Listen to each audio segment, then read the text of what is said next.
અમદાવાદમાં એર ઇન્ડિયાની flight crash થવાની ઘટનાને લઈ દેશભરમાં શોક છવાયો છે। પ્લેન ક્રેશ થતા મુસાફરો, ક્રૂ મેમ્બર સહિત 265 લોકોના મોત નીપજ્યા। આ ઘટનાને લઈને ટાટા ગ્રુપના પ્રમુખ એન ચંદ્રશેખરે ઊંડા શોકની લાગણી વ્યક્ત કરી। પ્લેન ક્રેશની ઘટનાને ટાટા ગ્રુપના ઇતિહાસનો કાળો દિવસ ગણાવ્યો છે।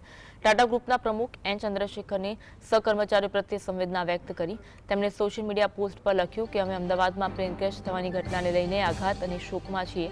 એક પણ વ્યક્તિને ગુમાવવું એ અમારા માટે દુઃખદ છે। એક સાથે આટલા બધા લોકોના મોતથી અમે આઘાતમાં છીએ। આ ઘટના ટાટા ગ્રુપના ઇતિહાસના કાળા દિવસમાંની એક છે। મારી સંવેદના દુર્ઘટનામાં મૃત્યુ પામેલા અને ઘાયલ થયેલા લોકોના પરિવાર સાથે છે। તમે જાણો છો કે પ્લેન ક્રેશ થવાની ઘટનાની તપાસ કરવા માટે ભારત, બ્રિટન અને અમેરિકાની તપાસ ટીમ અમદાવાદ પહોંચી ગઈ છે। અમે ટીમને સંપૂર્ણ સહયોગ આપીશું। ઘટનાનો નિષ્કર્ષ શોધવા માટે સંપૂર્ણ પારદર્શી રહીશું। અમે મૃતકોના પરિવારો, પ્રિયજનો તેમજ પાયલોટ, ચાલક દળ અને આપના પ્રત્યે ઋણી રહીશું। જો આપણે તથ્યોથી પુષ્ટિ કરી લઈશું તો આવા સંકટને ધ્યાને રાખી આપણા સંચારમાં પારદર્શિતા લાવી શકીશું।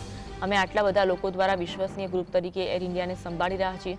અમારે અમારા પ્રવાસીઓની સુરક્ષા સુનિશ્ચિત કરવી અમારી પ્રથમ અને સૌથી મોટી પ્રાથમિકતા હતી, જેમાં કોઈ પણ સમજૂતી ન કરી શકાય।